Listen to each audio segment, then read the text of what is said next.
time, son. I'm a survivor. I will survive. I will survive. And I'm a firm believer. We'll forever strive just to stay alive. That simple means say nobody can hold me apart. Nobody can drain my energy. Nobody can hold me strict. I will let alone negativity. Nobody can hold me apart. Nobody can drain my energy. Nobody can. Nobody can. Everybody show me some strength. No weakness. Show me a lion power. Strength. No weakness. Show them who we are. Strength. No weakness. Show me a lion power. Everybody strength. No weakness. Show them who we are. And when you roll, your enemies they must tremble. Your enemies they must tremble. Yo, and when you roll, everything has to humble. Everything has to humble. I'm a go-getter. I does go hard. I does go hard. And I'm a kind of fella. Put my trust in God. Put my trust in God. That simple means say nobody can hold me, man. Nobody can drain my energy. Nobody.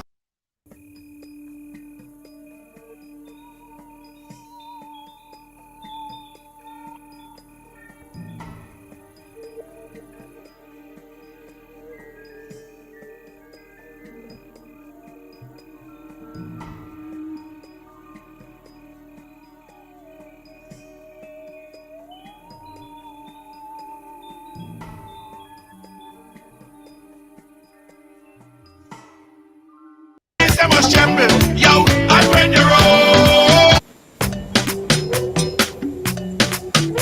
Yeah. Ride along. Welcome to the ride. Welcome to the ride. Welcome to Monday on the ride. Yes, yes, yes. Time, son. As you come in, guys, share up the thing, share up the thing, share up the thing. We have Ian Baker. How you doing, my friend? I miss.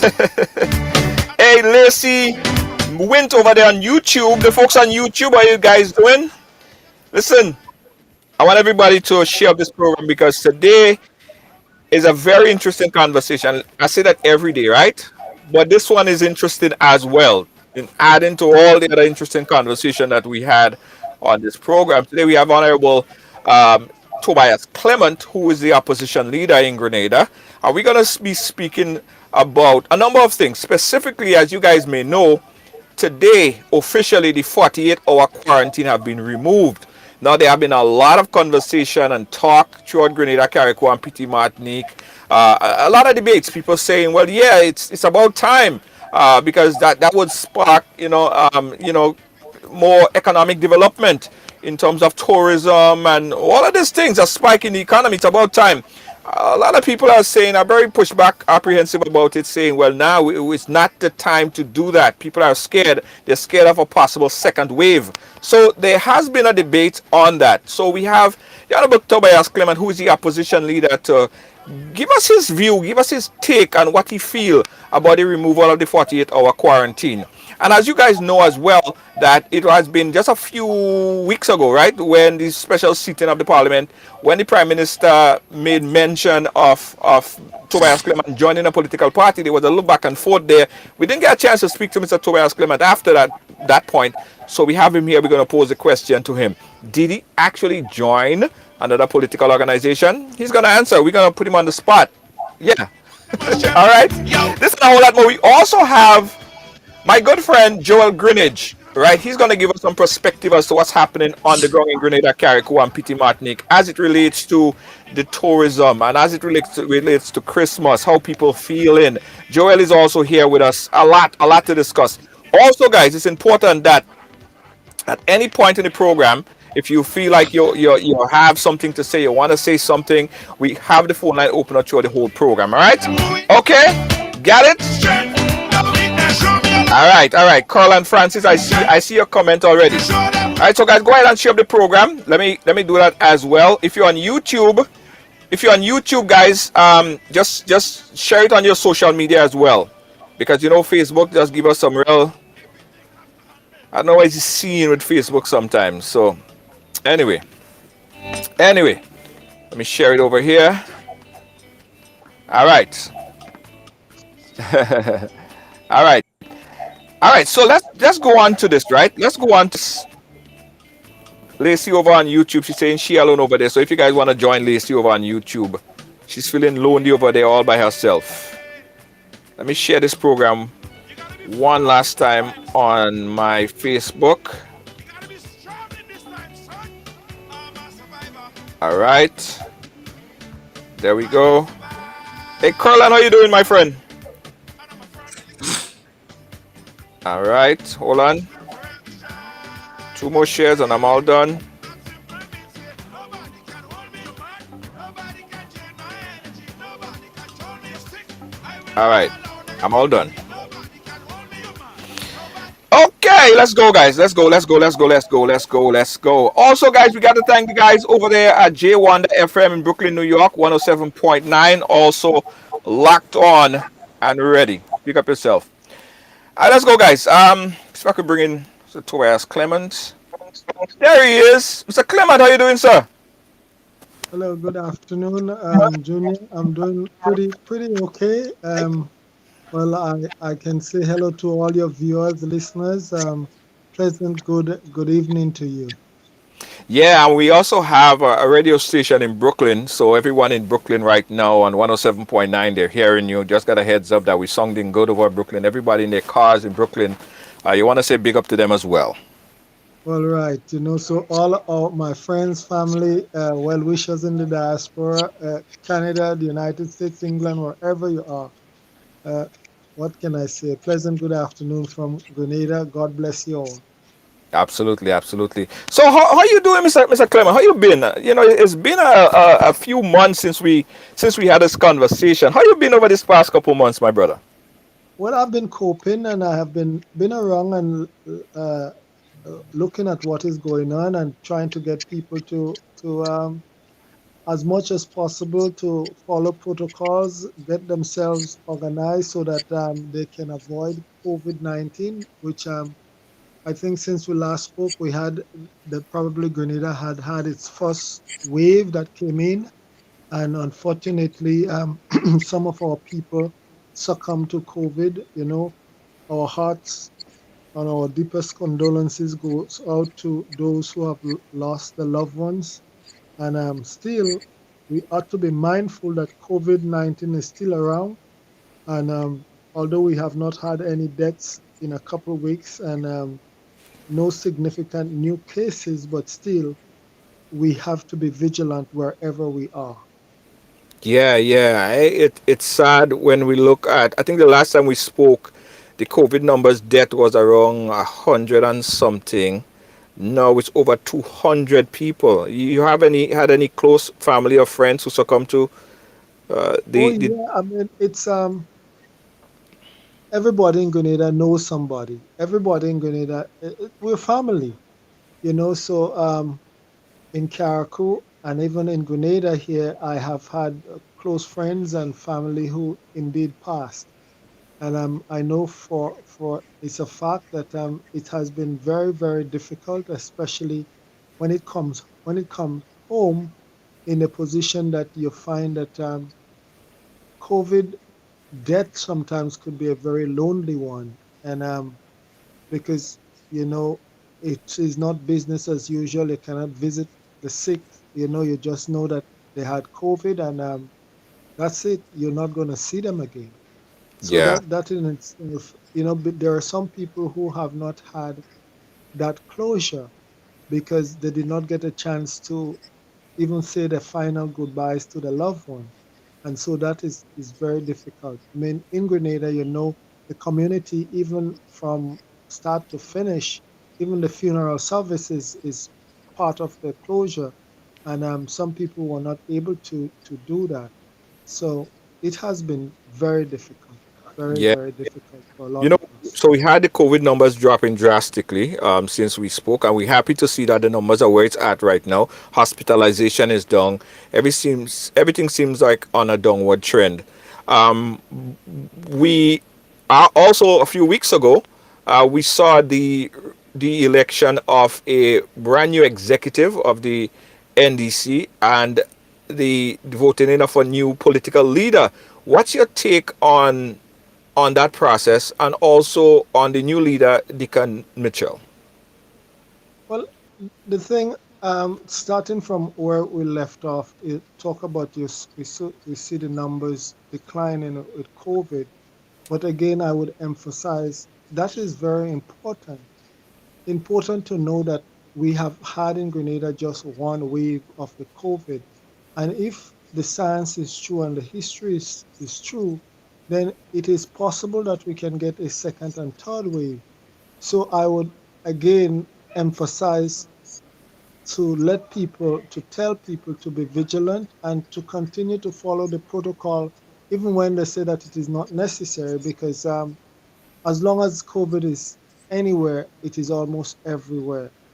With this being said, yes, we have seen some development taking place on the political front that after a while, NDC has had the convention and an election in which Deacon Mitchell was uh, elected as the new political leader.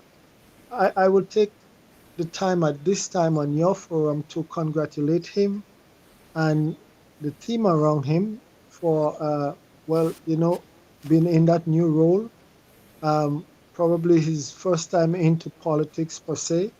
And I want to wish him all the best because I do believe that regardless of who you are and where you come from, you will have a contribution to making the development of Grenada. And I do believe that all in all, he means well for the development of Grenada. So I would congratulate him. Now that he's in the hot seat, that is where the rubber meets the road, So it's time for him to get down and dirty, because you would tell him, and I would tell him also that politics is not a beanbag sport, right? It's rough and tumble. Yeah. So welcome to the rough and tumble world of politics, and whatever that he can bring to the table for national development, I think it will be welcomed by the Grenadian people and by the Grenadian public at large. But I mean, I cannot say that definitely that I can say this or that about him. All I can say is that I am hopeful because you cannot, there is no reference for you to draw on in terms of his political experience or life in Grenada as yet. Right, right, right, right. Um, you, if you look at yourself politically and Deacon Mitchell, you might be seen as a political veteran compared to Deacon Mitchell because you've been in politics for a longer period of time. If you had to give him advice, like just give him some pointers, some advice going into politics, going into this national debate, what advice would you give him? Well, I did have conversation with Deacon before the um the election, and I've had a conversation with him again after the election. And now that he is in, I think from time to time we will have to consult with each other so that we can probably lay out a plan for going forward in Grenada. But I said to him, because some of the comments that were made, it would get you rather pretty upset. I think you make reference to it before in that in the parliament, I think there was a jab thrown at him. I mean, I think I could say it and without you making reference to it again. Okay, there you are. NDC was without a political leader for all this time. Well, they had an interim, and young Deacon um, for the first time went into politics and in parliament the prime minister jumped on his case that you can buy a political party but you cannot buy votes, and he's now so hyped because he has someone almost to go behind. The truth about it, where is the congratulatory just you know where is the congratulatory message just to tell him, well, welcome, and I hope that he is for the development of Grenada and for the development of our human resource. There was none of that, but as Right. if the man was ready to fight. I mean, when you think about, I am in the politics for a long time, as you say, since as a youth, and I can go back to 1989, and the question I can ask is, while he is saying that the man probably by the political party, I can ask Dr. Mitchell, how did he get his in 1989? I wonder if he remembers those history with Mr. Blaze, or should I call the name H.A. Blaze? So one cannot start pointing fingers when your history is not so good at the same time. And then he came behind me in terms of he under, uh, he heard that I joined the NDC organization and XYZ. But the I parliament of our country is to discuss the have that, people's business. I want to play that And clip. I want if, I want to play that clip, Mr. Clement. That's Dr. Mitchell yes, making the reference to you as it relates to you joining the political organization. Take a listen. I understand that I didn't hear the announcement that he joined another political party, whom he has for chivalrously opposed for a lot of years. He has joined them. I, Mr. Speaker, on a point of clarity, the member is stating that I joined another political party. He has no evidence of such. So why is he making this claim in this parliament? Mr. Speaker, did you hear my claim? I said I heard. So the member said he didn't join. Well, no, he didn't say. No, no. No, no, no. Oh, yes, yes, yes, he's right. I mean, it's right language. He said, I have no evidence. I didn't see him signing the paper. But he has not denied. That is significant. So since he has not denied, I'm still not saying he has joined. But I suggest that he speaks to that leader about his position on vaccination, and that he makes a statement to that effect. Yeah, so that was that that was the statement made by the Prime Minister in Parliament. So I guess the question, while you could conclude what he was saying, but also if you could just tell us, he said that you didn't say that he have no evidence of you joining a political organization. Did you, or are you but a the, member of the no, NDP? the truth about it is, politics is not hidden. And if I join a political organization, I think, Junior, you would be the first to know and see and hear about it. But yes, he come into the parliament with speculation. But the parliament is as serious as a court of law. You cannot come into the parliament with hearsay. And the parliament, the debate of the House at the time was pointing to the extension of the state of emergency. How did I did not I cannot stop Dr. Mitchell from joining any organization that he wants to. We all are grown folks and we make that kind of decision. So, I mean, when you look at it, the relevance of it, I think my foray into politics, it has been an open book, and where I am, people would know. And yes, I have had negotiations with NDC in terms of maybe going forward with an alliance that is still there. But to say as to join that organization, this did not happen. So let them, I think, what is this big thing about? What are we fighting for at the end of the day is for a better place for our children and grandchildren and for the future of this country. I mean, think about it. He has been there for what, almost 40 years. He started in the politics too when he was in his 40s, and to cast disparaging remarks on a young man that came in his 40s also now, and in this condescending way. I mean, give the politics a chance, give young people a chance also to shine. I mean, I know they want to shine forever, but the longest prayer has an amen. And the time will come when his amen will come. And I think we are beginning to see it in the making. So if somebody young comes up, all you can do is to all that he should have done is to wish the young man the best, because if you wish the young man the best, then it is the best for Grenada, Carriacou, and Petite Martinique. But he's ready to fight and to go again and to and in the United States you do presidential or presidency for 8 years, and then you contribute in whatever way you can. What we want to do, prime ministership for what, 40, 50 years, and what, how have we seen our country move? Probably when the end has come for them, we might see this country moving again.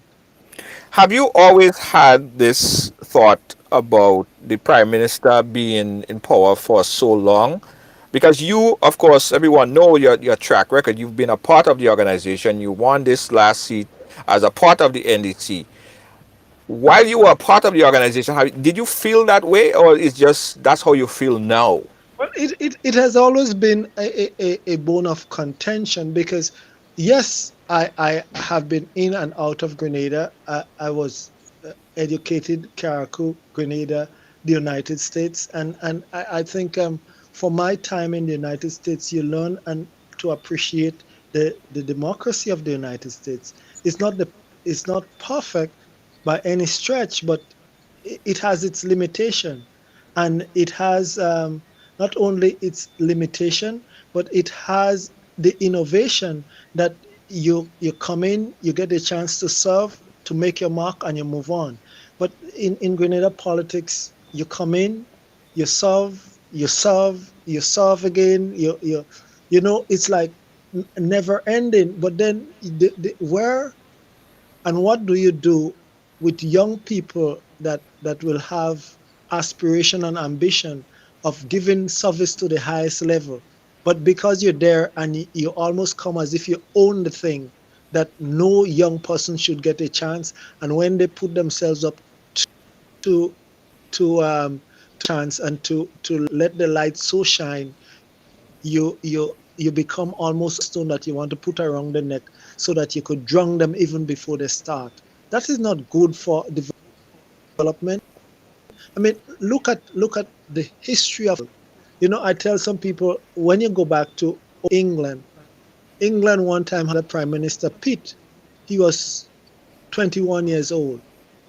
Look at all invention and innovation that was made in science and in technology. It was young people.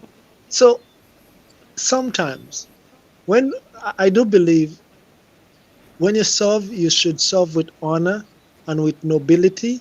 And at the end of your service,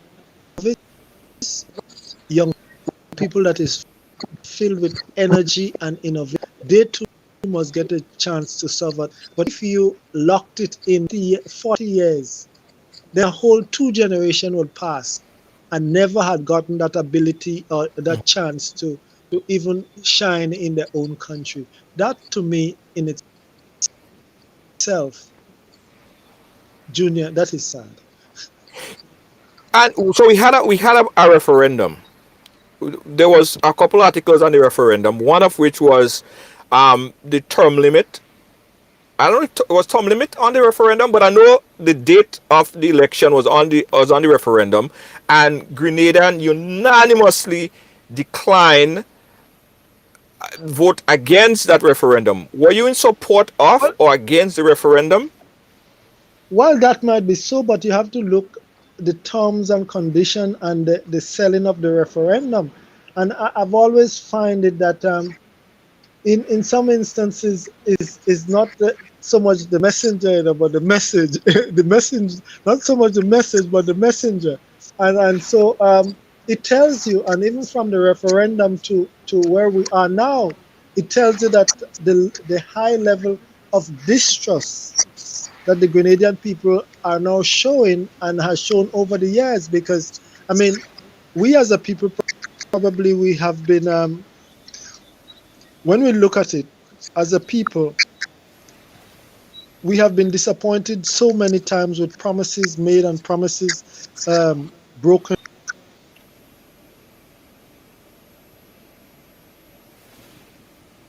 All right, we lost connection there with brother Clement. He'll be back as soon as he regain connection. Let's add my good friend Joel Greenidge on the program. Joel, you've been sitting in the back. You heard everything that was said.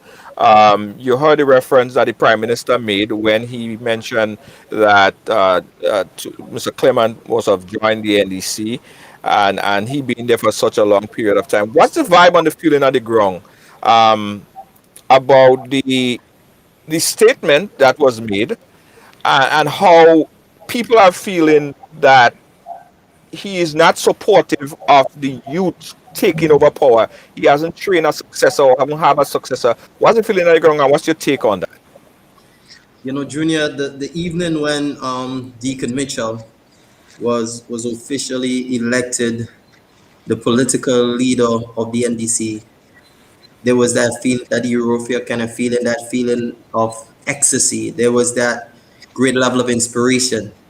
There was that sense of renewed hope and renewed optimism for the future. I remember saying to one of my friends, I've been around in politics, whether it's in youth parliament, whether it's serving as an ambassador, whether, serving, being involved in both of the political parties over the years. And, as a young person who has great political aspirations, it was really hard to really find someone that I saw that I wanted to model myself after, like a political figure in this modern era. Matter of fact, most of the people that I was inspired from was, political figures from history.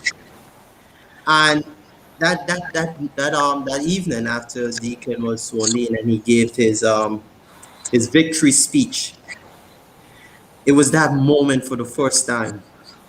There was that great sense of inspiration. There was that renewed passion to get involved in politics, to get involved in service to country. And I was of the opinion it was myself alone who felt that way. But I had the opportunity to reach out to many aspiring young politicians and also many youth leaders. And there was that great sense of excitement and that passion to come forward and serve and be part of the governance structure for our country and get involved in political parties.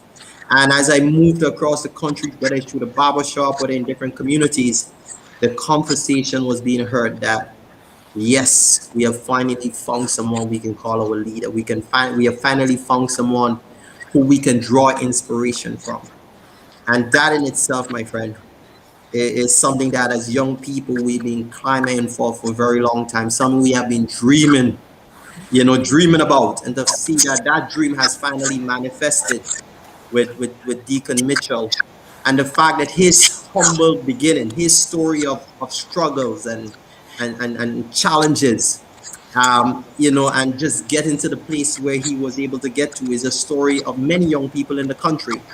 And he has now given us hope that we too can really achieve success, and also we too can come forward to serve our country at that time. So that in itself is the kind of feeling of the ground. There's that deep desire for change. I have actually heard a few young people said to me, Joel, if the NMP win the next election, they will be migrating. And these are brilliant doctors and nurses and young professionals, even some young farmers, people who have found that renewed optimism for the future with Deacon Mitchell. And they're saying that if he does not win, if the NDC does not win the next election and Deacon does not emerge as prime minister, they are considered migrating. And that in itself will not do well for our country. So, Deacon is the new beacon of hope for the young people of Grenada, Carriacou, and PD Martin. And I was able to look at this. With 37 years in the political arena, I have not heard one young person, and I have been around in youth leadership and youth development for almost 15 years. And not once did I hear any young leader or aspiring youth politician said that they have found inspiration from our current prime minister. And that to me, it's an embarrassment. And what was further an embarrassment is when our prime minister says, after all these years in government and after all these years in politics, that he could not find someone to replace him. And what's a leader? Leaders produce other leaders. Leaders inspire others and make them believe that they too can actually become great. And the fact is, our prime minister has not been able to inspire young people, and therefore we have a serious issue in the country with succession planning, and we have a serious leadership crisis in our country. And Deacon coming forward has really begun to create, I said, a new generation of leaders who are prepared to emerge, and that in itself is inspiring. Yeah. Okay. We have Sir Clement that just came back. Hey, Mr. Clement, are you back with us? Mr. Joe Yes. Junior. Yeah. You hear me? Sorry about it. I think the rain came down and the internet just went. So you know how that is sometimes around here. Yeah. Yeah. Yeah. I know. I know. I know. I know. I know. Yeah. So So we was having this conversation, but I also want to talk about succession, right? And how that creates a void. So when we were talking about the referendum and how that the referendum was literally rejected. And I don't know if you supported the referendum. What was your position on the referendum? And did you see the importance of the items or the articles on the referendum going forward? And what was the problem there? well, I do think that the referendum was very important because I think the referendum had to do with changing some articles of the Constitution because the Constitution of Grenada was really and truly after before independence, just written to us by the English, right? By the powers that be. And as an independent people, when the United States Constitution was formed, it wasn't given to them by the British. Remember, they fought for their independence and they wrote the article in the Constitution. But here we are, we were handed it, and we just had to live by it. And in order to change it, you need to get a two-thirds majority. And the truth about it, it was not a two-thirds majority to sign off on it in the first place. So, and then we call it our Constitution and we live by it. But in this modern era, now, when governments and things are changing, I mean, think about it. Mia Motley Barbados now is talking about Barbados going to be a republic. Why is it that Grenada still talking about being subjected to Her Majesty heirs and successors? What do they know about Grenada? I mean, they enslave our people. I don't even want to go down that road, you know. Hmm. And I do believe all these things must change and will change. You mean for the next 50 years in terms of our independence, we will be subjected to the colonial way of thinking and living and constitution and everything. I mean, it is time we modernize to fit our people. Let it come from the bowels of our people. Let it come from the bowels of Junior, and his family and friends. But not let it come from the bowel of anyway. I would just leave it there. And Yeah, but so what was your angle? And did you support the referendum? There were two referendum. What was your position on the referendum? I supported the referendum in that I think that probably, but I saw some flaws in it because sometimes you have to take baby steps, and at the beginning, I think it was a big chunk to chew up. If you know what I mean, there were so many things on the referendum. If probably it was taken in one or two steps at a time, then probably the people it might have been more palatable to some people, and so that is one aspect. I studied, I asked a lot of questions. I mean, I've been to some of the consultations. I saw a lot of the aspect of the referendum. I think it was probably worthy to take a second look at. But again, it came back down, and Greenwich would tell you that it's not so much about the message, but the messenger. And some of us cannot sell nothing to anybody. And I think I, that I, was one of one. there was some articles on the referendum which made perfectly good sense to me, right? And That's right. That's right. yeah, no one party in Grenada could pass a referendum. So that means that you would need X amount of support from the NDC as well as the NNP to get a two-thirds majority in the referendum. things like Carriacou and Petit Martinique being included on the passport. They voted against that. In fact, even people in Carriacou voted against that because the Well, referendum became I put it this, politicized. I, and this one would be laughable. I put it this way: you say, okay, include Carriacou and Petit Martinique on the passport. Grenada, we now have a new passport, and in the passport, you would see different pictures of different places. There were pictures of a lot of different places in Grenada. I think they show one place in Carriacou. And but you know that even to put a picture to represent some place in Petit Martinique, that was never done. And I spoke about it in Parliament, and it was to the embarrassment. If all three islands can be included in pictures in the passport and the makeup of the passport, the new passport did not highlight Petit Martinique in any way.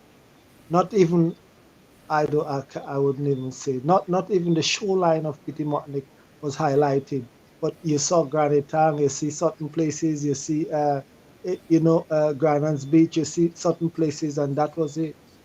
That was it. So Yeah. it's kind of embarrassing. Yeah, yeah. Joe, let me go back to you, right? I mean, we're talking referendum because I think it's important that we have the conversation about the referendum because in order to look forward, we have to look back a little bit, right? The messaging for the referendum, because now I'm hearing, Deacon is speaking about certain articles. He said specifically on an interview I heard last week, yesterday or so, that um, elected prime minister, one of the things that he would move to have is a fixed date for the election, which I think is a brilliant idea. I think that it not only the prime minister alone should have this in his back pocket. People should know the election is November the 5th, November the 20th, whatever. So it benefits everybody, the opposing party and the party in power. Do you think that the referendum was politicized, hence the reason why it didn't pass? Yeah, Junior, I agree. There was a lot of politics involved in the referendum. The messenger in itself was a major problem, and also the bills, the different bills there was a lot of cluster. So if it was a straight case where one of the bills says to include Carriacou and PD Martinique on the passport, or whether one bill says fixed term for prime minister or fixed election date, if it was in the individual items on the bill, then I think the results would have been different. But there was a lot of the bills were so clustered. There was certain aspect of the bill that people didn't support, but because it was actually tied up with other aspect of the bills, you rejected the entire bill, right? So that in itself was a major problem. And I think lack of consolidation was a major problem. Young people, for example, that represent the largest demographics in a society and one of the largest block of voters, we was not represented as part of the consultation. Our ideas or views was never really considered.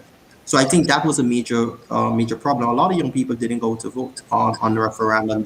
Matter of fact, they didn't even understand what was happening. And even, for example, you saw a lot of the artists, like a lot of the soca artists, and them was being used in the messaging in the messaging and stuff. I don't think even the opposition party at the time, NDC, was really involved in the process. And you said one party cannot pass those bills. You need a bipartisan approach to for any referendum to work.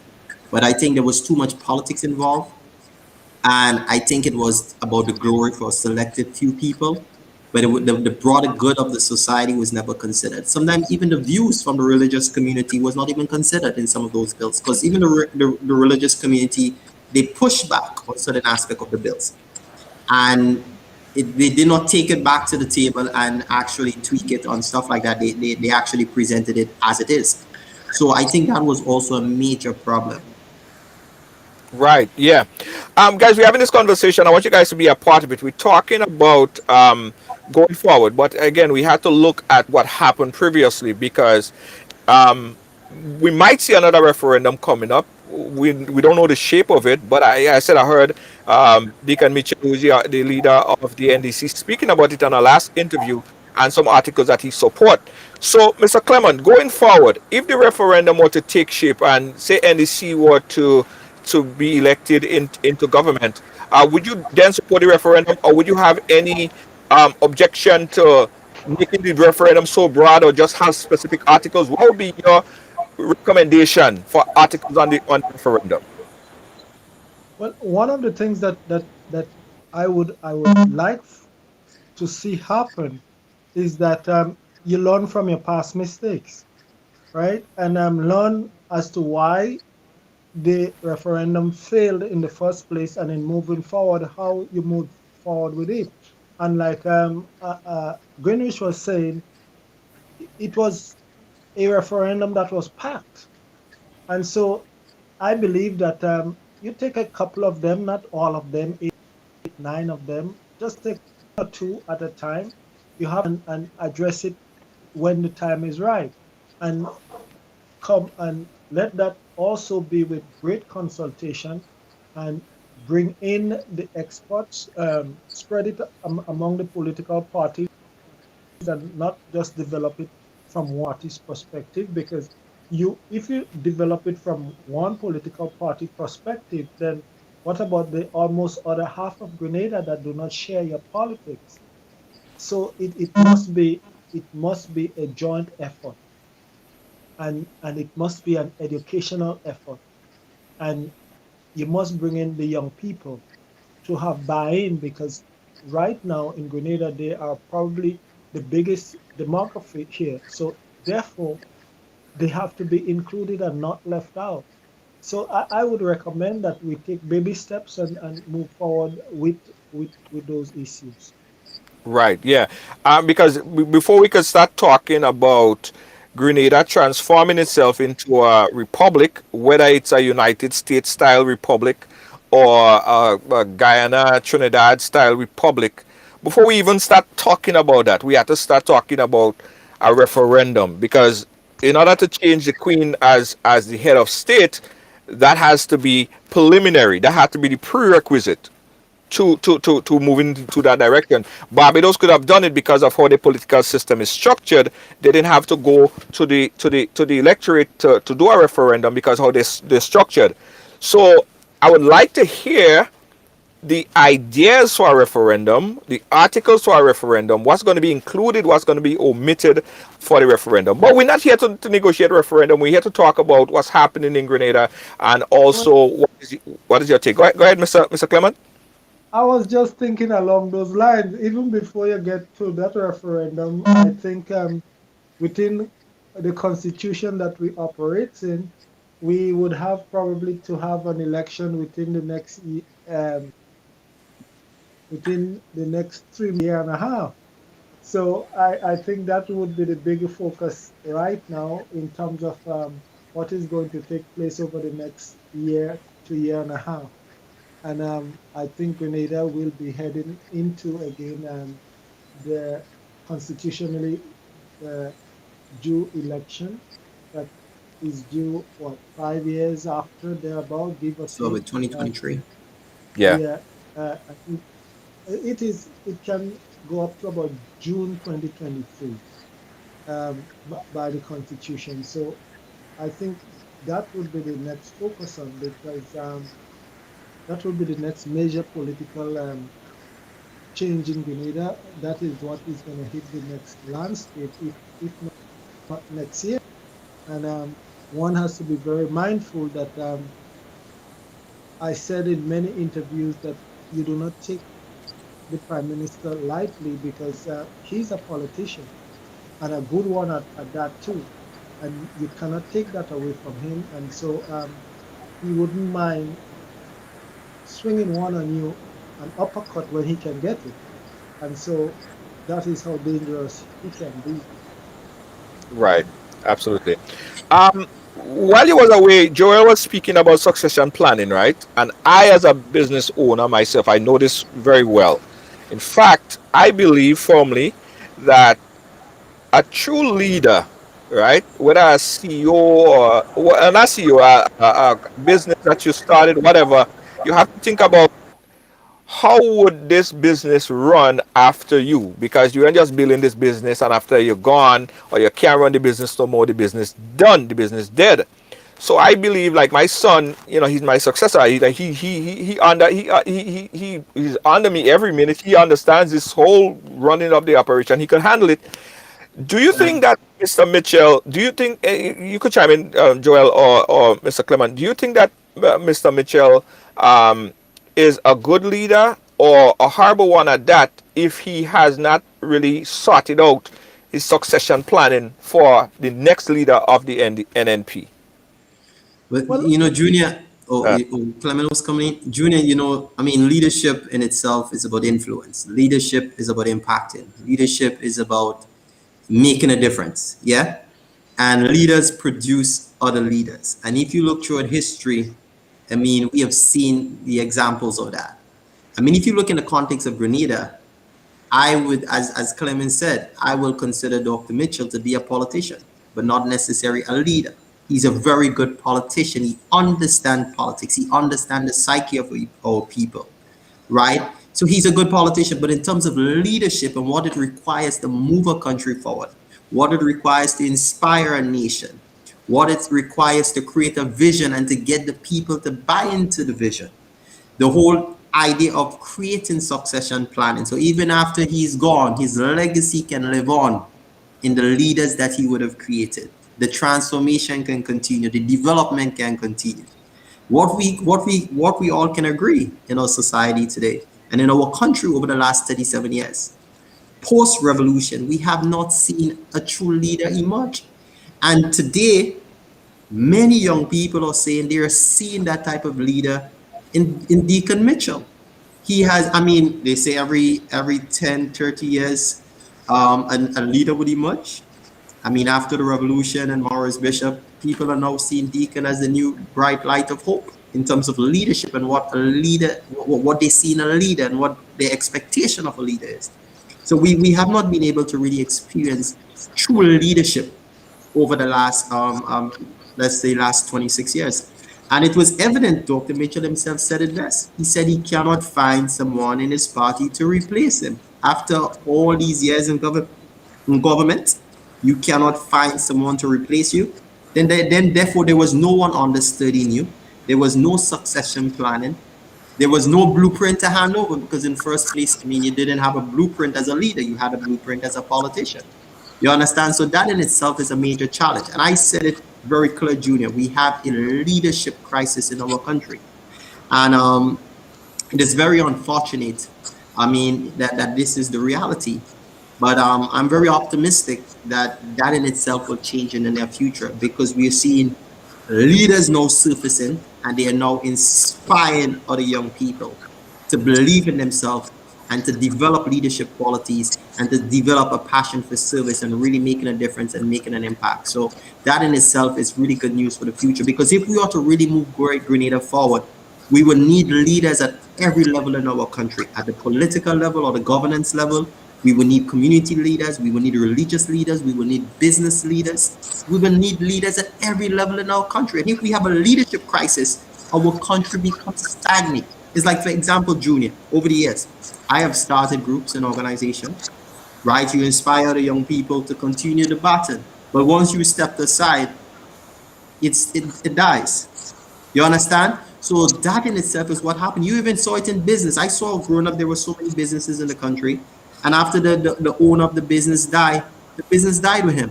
You saw many of those small grocery stores in the community.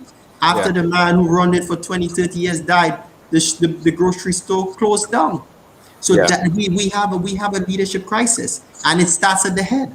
I mean, the reason our revolution period was able to create other good leaders is because Morris Bishop was a leader, and he was able to inspire leadership. So the man who worked in where they used to produce saltfish was inspired. That person who was working in the agro-processing plants was inspired and motivated and could have inspired the team because they had a vision and something to hope for, something to dream about, and something to believe in.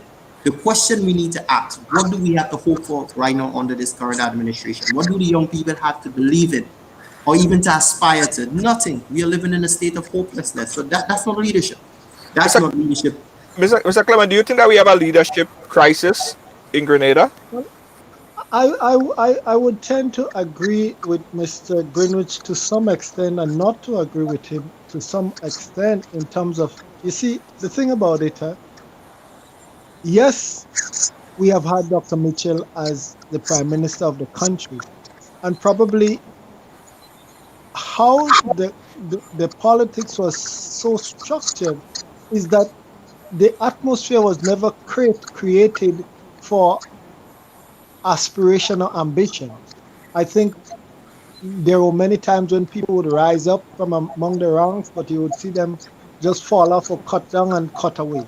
I mean, because we see leadership ambition and aspiration as challenging to the status quo.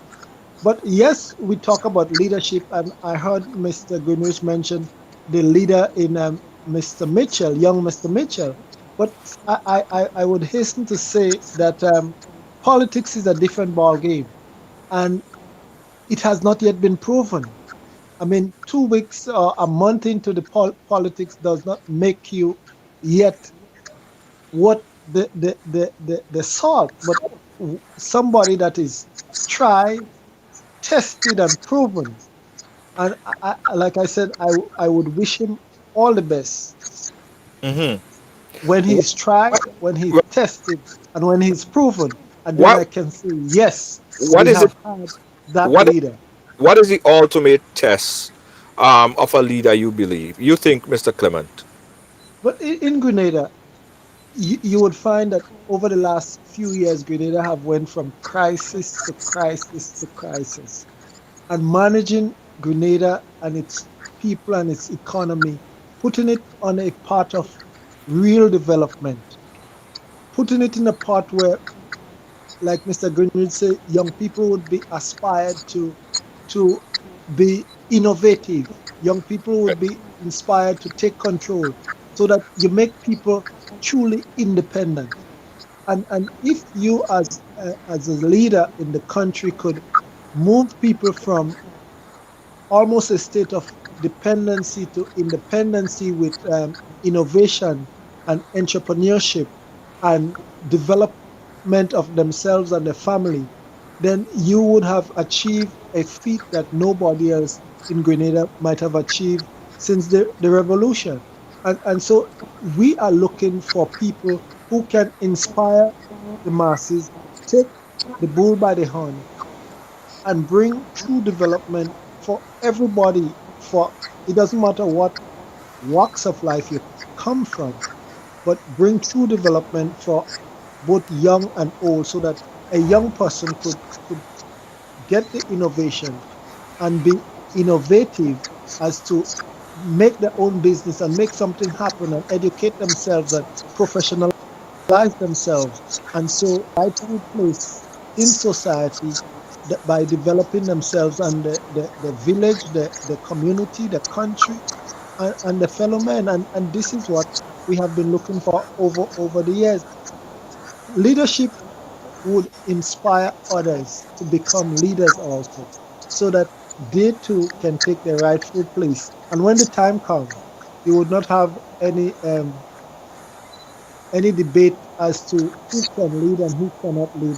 What the debate would have, you would have, well, X, Y, and Z is as good as person A who's there. So any one of them that are chosen, then they are capable. So at the end of the day, the legacy you leave behind, you should leave capable people that could take the reins and run with it and make something even better than what you left. Joel, you wanted to chime in? No, but I understand. I mean, what Tobias is saying, right? I mean, but if you look at it from this perspective, I mean, yes, while Deacon, for example, might be new to the whole political arena, but when you look at him as an individual, and even being a newcomer to the whole politics, the fact that he have really studied Grenada, you have studied the economy, you have looked at all the areas that needs improvement. He have already have a concrete plan, a vision. He's already beginning to inspire people, right? I mean, when you listen to him speak, you're actually seeing the vision playing out in your mind. he has made it crystal clear. So therefore, you have something to believe in, as you said. You have something to hope for. This is new, right? This is really new. Mhm. And I mean, you've listened to I mean, so while being new to politics, and that's the thing about it. If you realize in the global community right now, you're seeing a lot of people who are coming from business, where they have been very successful leaders and produced great results, and they're going into politics and they're doing well because they are results oriented. A politician most concerned is about winning an election. You're not Hold using on, hold on, hold on, point, Junior. A you're not politician, using as a barometer in this argument right here. I hope you're not using Donald Trump no, no. barometer. No, but hold on, Junior. The fact is, a man who has been involved in politics for only 37 years, every move that he make on the Uh-huh. chessboard is a chessboard move. It's about winning an election. It's about consolidating power. A young man like Deacon coming in, not really necessarily a politician. He has been a successful person in his profession. He has come to politics because he wants to make a difference. And Right. therefore there's a difference. He don't know all the political chessboard move, and it's not about politics. It's about service. It's about the vision. Yeah. Is the fact that he has created a vision. He understands how to connect with people. He have listened. He understands it's a collaborative effort. He's able to inspire people to come forward. He's able to bring young people and old people to the table with the best ideas to But move Grenada forward. That in itself is leadership. Clement is saying is that yes, you could talk, you could speak, you could stand up and you could say, but they're different with speaking and action. And what Clement is saying that he haven't proven by his action yet because he has not been put to the test as yet to be that. But Junior, but if we the revolution period that we glorify for that 4 years of great economic growth, I mean, Grenada was the envy of the Caribbean and the rest of the world during that Cold War period. We have achieved a lot, right? During 4 years. Most of these persons who were involved in that period of our development, right?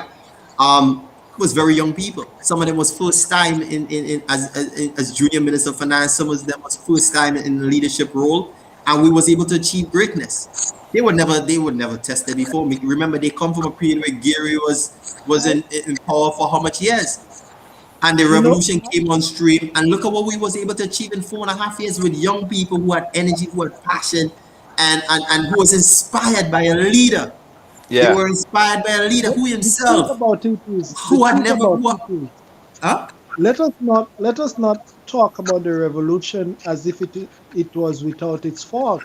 The No, no, revolution had its fault too. I'm not talking about But the then, fault of the but revolution. I'm talking about what the then revolution was able to achieve in a very short I, space of time with I, people I who are love, new to leadership. I In love, was I new to love leadership. history. Oh, oh, yeah. And history, you find will be filled with people who came along and had good oratory and talk the talk and walk the walk. And when you put them to the test, I mean, when in the 1930s Hitler came on the scene in Germany, when he made a speech, people cried. I mean, this was the German that they were looking for. This was the leader. This was the he was so inspirational that what a whole nation went behind. I mean, and you could go on and on with people who, yes, they have the vision, but again, you have to merge that vision with the responsibility of letting it happen. So what I was saying, yes, probably leadership starts with a vision, and everything starts with a vision. But where practicality comes is when it is put to the test and we see what metal it is made out of and we see what comes out of it. Yes, I am hopeful that that a change is coming to Grenada, and I am hopeful that it is coming for the better. But I don't yet know what it is because we have not had that experience as yet. I mean, some people would tell you, yes, Dickens sounds good, he is good, but we know the devil we have. We do not know the devil we're going to get. And this is the judgment in terms of what kind of leader he will be is still out there. I mean, what we just seen is just the tip of the iceberg. We do not know yet what lies beneath, and that is the truth. I mean, I am hopeful. I hope Greenwich is hopeful, but we have to be mindful that our hope, he has not been tested as yet. Yeah, but And, no, and some and But, this is when this is the I problem. want to push back. I want to push back till Julia. One minute, right? I listen. Hold on, Julia. 1 minute, right? Yeah. Tobias, Mr. Clement, Mr. Opposition leader, right? All respect, and I appreciate. I appreciate. You see, that's it, right? And one of the things I like what Deacon says, it's a collaborative effort.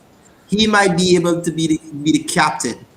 We might be able to set out on a course to discovery, discover new development, new economic development, new potential for growth for Grenada, develop our people, lift them out of the poverty. He's a captain, but remember, there's a crew.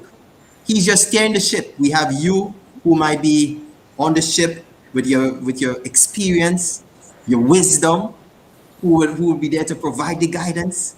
He might have the you know vision. The young in people might have the vision. But that let, way let you me comes in, let, Brother Clement. let That me is where you let me comes in. let me tell you a secret, Junior. Let me tell you a secret.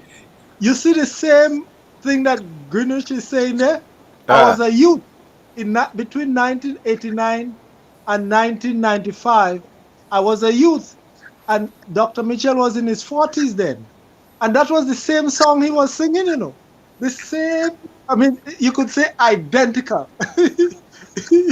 But sometimes the politics have a way of twisting us up in a serious way, you know, and definitely you might have heard people say that the change that you sometimes see in people, this is why, Junior, I believe you have to pray for us continually, because the things that sometimes you should do, that is not what you do. And what you should not do, that is St. Paul's, is that what you do. And so I believe, honestly, we have to take this thing prayerfully. And I would call on all the powers that be to say a word of prayer for Grenada, because we are going through a ruckus time now. And even the leadership needs spiritual guidance and prayers too. And sometimes it's only that can then keep us on the straight and narrow, because every time we become fall away, every time we become fall, all the young leaders, they all have, I mean, it is but Mr. superb. Clement, you mentioned leadership and you mentioned Hitler, right? And I happen to have seen that speech when he was giving that speech, and they cried. It was so inspiring. Right.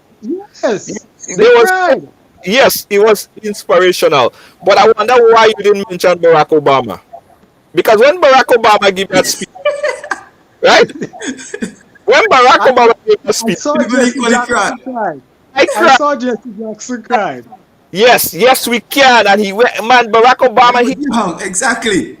So I don't know why you didn't reference Barack Obama, but you referenced Hitler.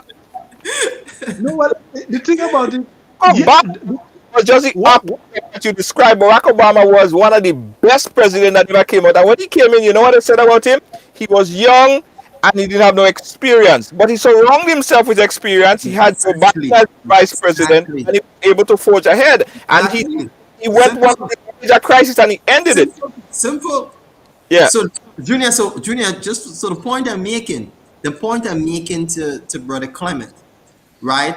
The fact is, Deacon Mitchell being in touch with young people, being in touch with the technological age, understanding the challenges that young people are facing, understanding the new opportunities for development, right? He is well positioned to inspire the young people. He can speak to their needs. He can inspire them. He can bring them to the table. What we basically need is the most senior politicians and the most senior leaders to be there to provide the guidance and the support. But the young people, look, for example, today, Barbados announced that they will be the first. I think Barbados is the first country for the whole metaface project to legislate against that, Junior, right? Mhm. Where they'll have the sovereign to that being part of their sovereignty, like what they call it, metaface or metaverse or whatever it is, right? And they're moving in that direction to create that sort of virtual digital environment, right? And they're moving forward, and that will lend to cultural diplomacy. Digital diplomacy will open up a lot of doors for Barbados. A lot of countries are moving in the direction of app development and robotics and artificial intelligence. And these are the conversation that is happening. You understand? These are some of the conversations that's happened. Last year in November, I was part of a conference, Commonwealth conference, and these are the conversation, artificial intelligence. I mean, Grenada, we are still stuck in just tourism. We are still stuck in what? Tourism and what? Nothing else. We have to start thinking about the where the new opportunities are going to be. And that is why with a more youthful leader who are in touch with new ideas, because there's one saying, you cannot teach old dog new tricks.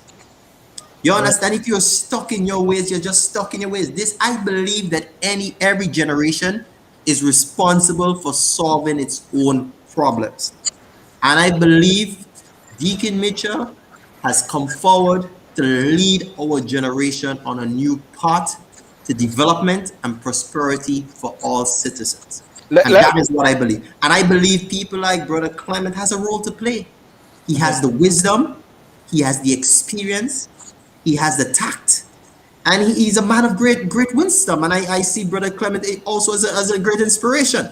So we need Brother Clement to come on board, to learn his wisdom, to learn his guidance, and to even learn his leadership, because I believe Brother Clement is a good leader. I mean, he might be a quiet storm, but I've always seen him as a good leader and a man of principle.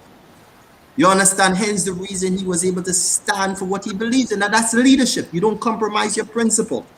Hence the reason he made the decision to leave the NMP, the New National Party.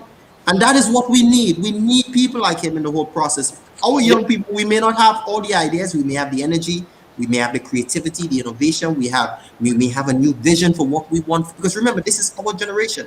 Whatever decisions are made today, we are going to be the beneficiaries. So who is best determined to tell us what we want for our future and want for ourselves?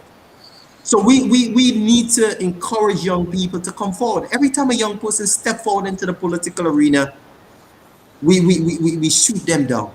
We character assassinate them. We ostracize them. We marginalize them.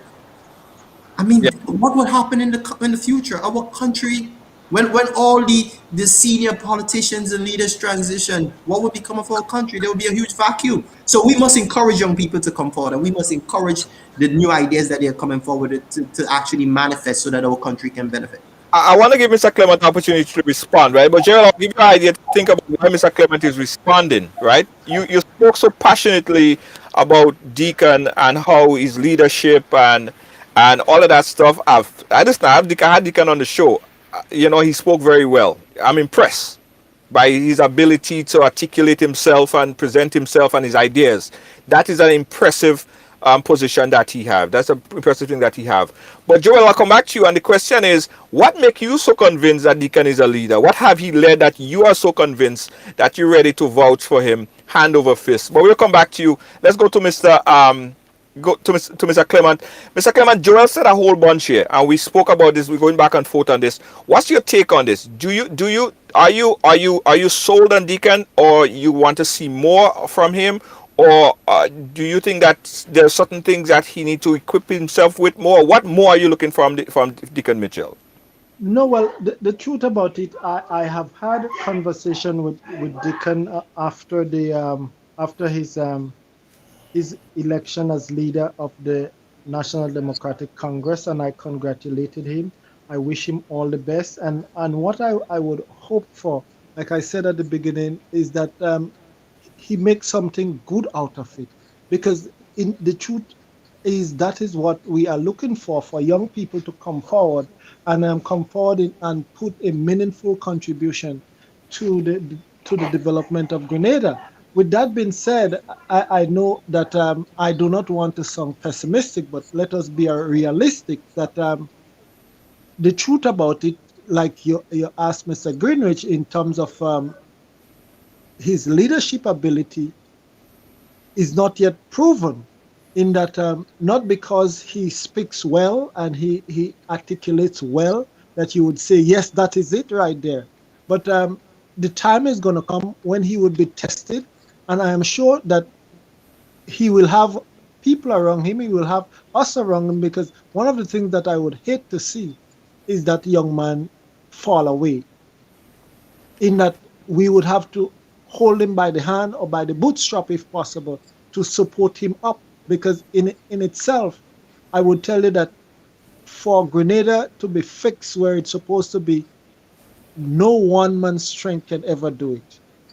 It will take, it will take a lot of people with genuine national development in the minds and in the heart to Yeah. put Grenada where it's supposed to be. So I would not be naive to say Deacon is the silver bullet here, but we all have to support the process of Yeah. nation building. And this is what I said. So I do not want to be ahead of myself and say this is the solution, because we do not know as yet. And that is what all I'm saying. And I think that is sensible.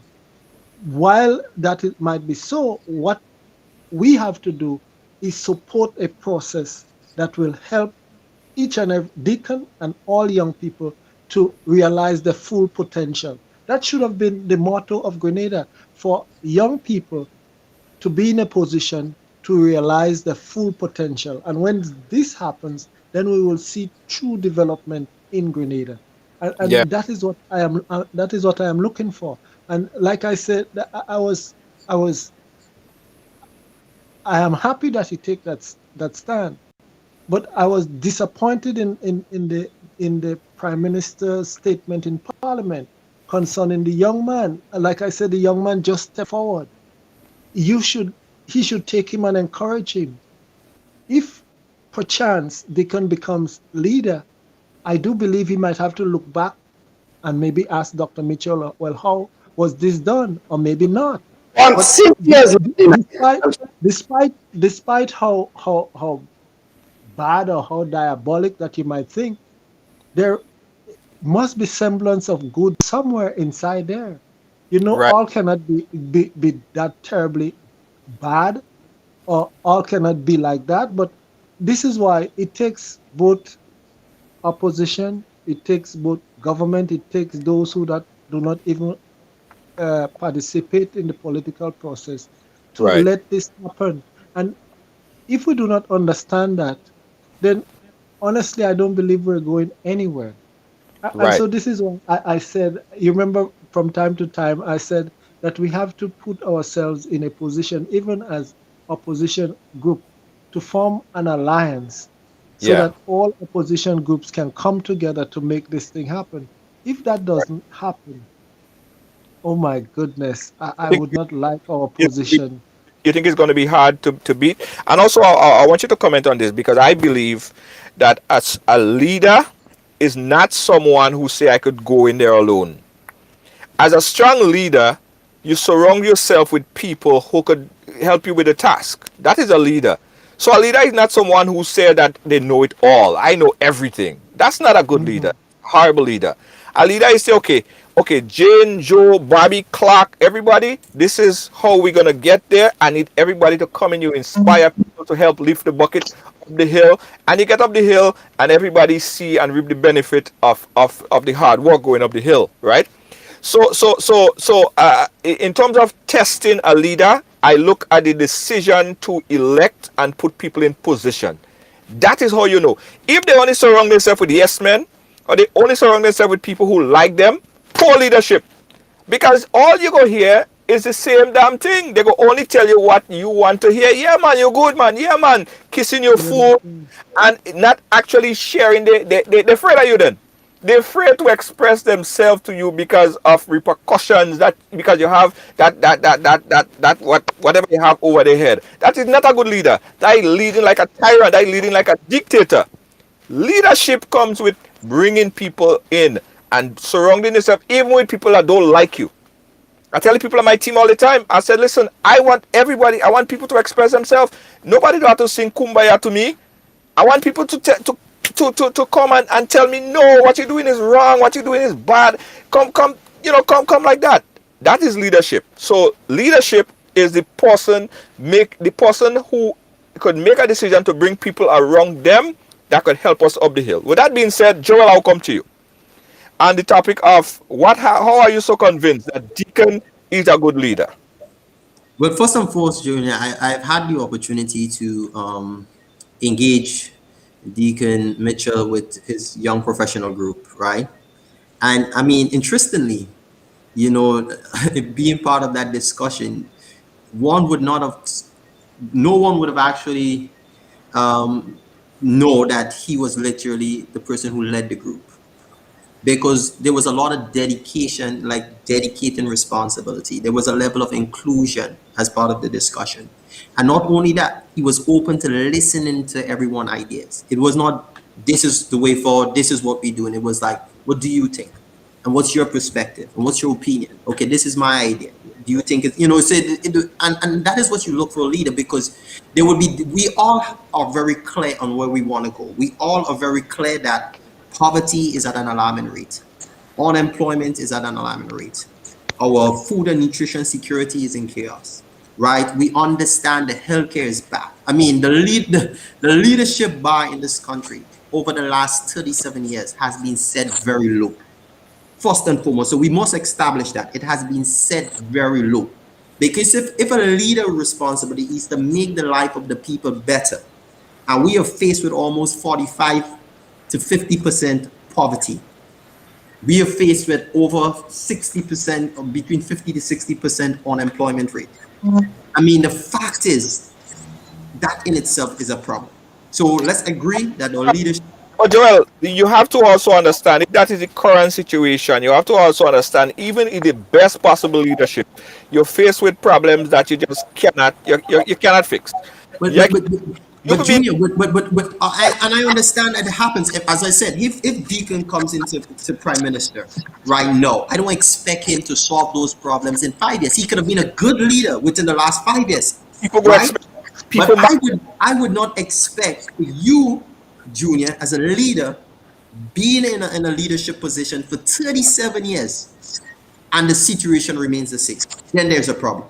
but the whole NDC when NDC came in, the whole NDC at a barometer like they wanted NDC at with Tillman Thomas NDC to fix the problem over the short period of time, and that's the same argument that Tillman Thomas NDC was saying. He was saying, give us some time, and the problem could not be fixed, and they vote him out. So But people Junior, expect you to come in, hit the ground running, make no excuse. If my life is not better within that time, you're a bad leader. That's how it is now, you know. but leader, but Junior, but the thing about it, right?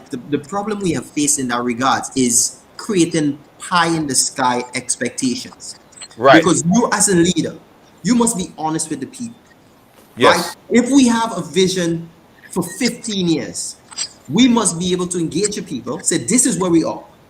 This is what we want to get, where we want to get, but this is what it will require. And this is the commitment and the sacrifice, the collective effort we will need to get to that point. And every step of the way, we must engage the people. We must go in the communities, meet the people, listen to their concerns, ask questions, because at the end of the day, we're here to solve the problems of the people. And feedback is important. Getting down in the communities. It's the same way you get down in the communities when an election campaign is happening. You have to get down to the community. And if you engage, Grenadians are very understanding people. I have learned that once they are properly engaged and they feel that they are part of the process, they feel that their voice matter, their opinion matter, even if they just feel that they have been heard. Grenadians are very understanding people. I've come to understand that. So the fact, what we have experienced over the years, even this COVID situation have shown it is this heavy-handed approach. This is the way we do it. This is the way, my way, no way. There's no engagement. There's no conversation. And one of the things I observe about Deacon, he is the guy who listens. He's the guy who wants to hear your opinion, even if you may have a difference of opinion. Right, but he's prepared to listen. He's prepared to see, okay, how can we meet at the middle ground for the broader good of our society and our country and our people? Because his ultimate goal is about the development of the people and is the development of the country and putting Grenada on a path to prosperity. So a leader with that type of mentality will definitely engage the people, and the people will feel heard. They will feel that their opinions matter, and they will understand. They will understand. Let's There hope. must be deeper level of engagement, and I think he embodies that quality. Hence, the reason he was able to inspire the guy at the bar. I went to the barber shop, and Yeah, my barber was inspired. I met the man who was a fisherman, and he was yeah, inspired. The farmer, he was inspired, and that is what we need as a leader. yeah. But That is right, what we it's need. important. I want Mr. Tobias to come in there, but it's important that we don't set too much of a high expectation because everybody feel when a new leader come in, things is just going to change. Their life is immediately going to get better, and the next leader who comes in, whether it's the Deacon Mitchell led administration or the Kit Mitchell led administration or the TGM administration, whoever is the new leader, they are going to have one of the toughest economy to deal with. It is not something that I would want to be in because it gonna be tough. Low unemployment, right? I mean, high unemployment, a whole a very high import bill, tourism on the low, COVID. How we dealing with COVID? Dealing with all these problems that face. I don't want to be a leader around this time. So anybody who go into this right now, they're going to be facing an uphill battle because they have been given a very uneven road to climb. Right? So it's going to be difficult. So it's very important that they don't set too much of a high expectation and the word on expectation, Mr. Clement, do you think that the NDC-led administration should somehow cushion their expectation to ensure that when they get in there, they don't look on as the recent NDC administration, who you was very critical, by the way, when you were part of the NNP during that campaign season, and they were voted out. So how important is it to manage expectation of the people of Grenada for this next Well, incoming administration? that is the key word, the managing expectations, because one, you go out there to bring hope to the people, and bringing hope to the people, you must embed in the thoughts and in the minds that it is in for the long haul. Now, a lot of our psyche and how we were raised, people love instant gratification. That you said that you were going to make it better. Yes, we'll give you a year or two to make it better, but it must be better by then. And so you have to manage that. And if it is that you cannot come to the table, because regardless of who you are, a lot of people, we go live day by day. And if you come in and for the next year or two, my living is worse than where it started off, then I might be beginning to think, well, the former was better. So people, the hope that everyone would have had is that their lives would be made better. So, and it's something that you would have to find a way of making people lives better by helping them up, by giving them the tool to help themselves. But it has to be done because that is the hope that people are living on. I mean, it cannot be just empty to tell people, well, okay, I'm going to make it better. But at the end of the day, you say that, okay, it is so difficult that we cannot function. So, and that is part of the vision that you have to articulate to that you have. The thing is almost like a minefield because, Junior, in many ways, you are right. A government coming in after this administration, whether it's next year or in 2023, it must come. It would not be an easy task. So that is why you have to empty yourselves and be prepared for all scenarios. Because sometimes we talk the talk, but we do not know what we're going to meet inside there. And hence, 2008 to 2013, perfect example. I do believe that Honorable Tillman Thomas had the best of Grenada at heart. But the time and the occasion and circumstances, I mean, when you look at it now, sometimes we might be fighting up over the next coming election and probably Dr. Mitchell is wishing that this cup passed from him already. And so almost like in 2008, some people were saying this was a good election to lose. After this whole world economic crisis and crisis of everything, I wonder if the powers that be is not thinking the same thing. Because you take it after this and you fix it, well then, if that happened, then yes, that is the leader. But you know, Junior, let Joel, me just interject for 1 minute. go ahead, go ahead, Joel. I could read your mind. Go All ahead, right, go go ahead. ahead.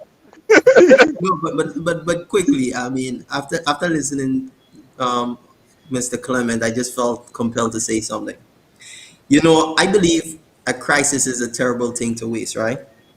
And I believe Grenada is at a turning point. I mean, you may tell me I'm a naive optimist, but I believe Grenada is at a turning point, right? I believe that rock bottom is the best place to rebuild, to start to rebuild.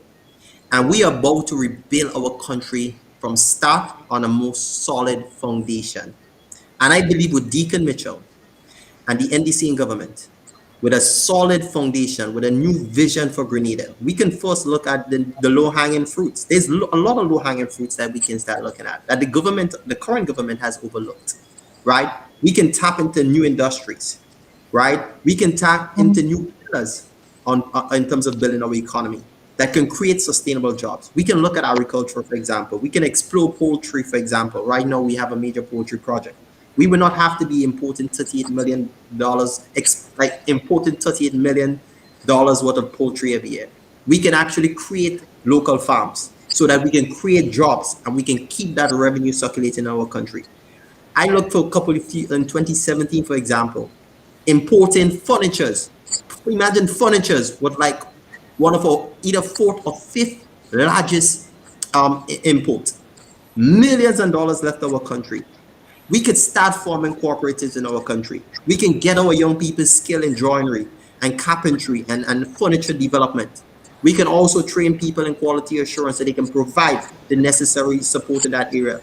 And we can have cooperatives spread across the country and have our young people purchasing furniture here as we develop our tourism industry. So there's a lot of low-hanging fruits. We can tap into ICT. We can get our young people trained in app development and all of these things so that they can create jobs online and be part of the digital economy. There's a lot of things we can start using. We can start exploring renewable energy. There's a huge opportunity there. I knew a few years ago there was this project that they were about to pilot in Karaku, I think using wind turbine to produce energy that can illuminate the entire Karaku and create opportunities for development there. We can look at entrepreneurship, for example. We can start providing access to finance for young people who have innovative ideas and business opportunities that can create jobs, right? I mean, there's a lot of things we can do. We can look at the hemp industry. We can start producing so many different things, you know. So let us say that we have an opportunity. This crisis presents us with an opportunity to rebuild. But what we need is a leader with vision, a leader who can inspire, because we have a youthful population. You see how inspired I feel right now, Clement? It's because of the inspiration that I found from Deacon when he spoke. And I understood his vision. I could connect with his vision. And you know, my peers, they feel the same way. They're enthused. They're excited. Young people who are just sitting on the block before, they say, Joel, I want things to do. They said, I want to go to the fishing school and learn new techniques in fishing so I can get a boat and go out and fish so we can I canoe or I fish and we can do all of I young people excited. I You almost understand? remember, So that Junior. I almost remember back in the day. Maybe Greenwich might be too young to remember. Is walking one is walking again.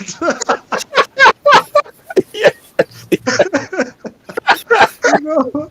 Oh boy. The truth about it is that, and this is why sometimes you have to have a little laughter, a little humor in the whole debate. In that the proof of the pudding is in the eating.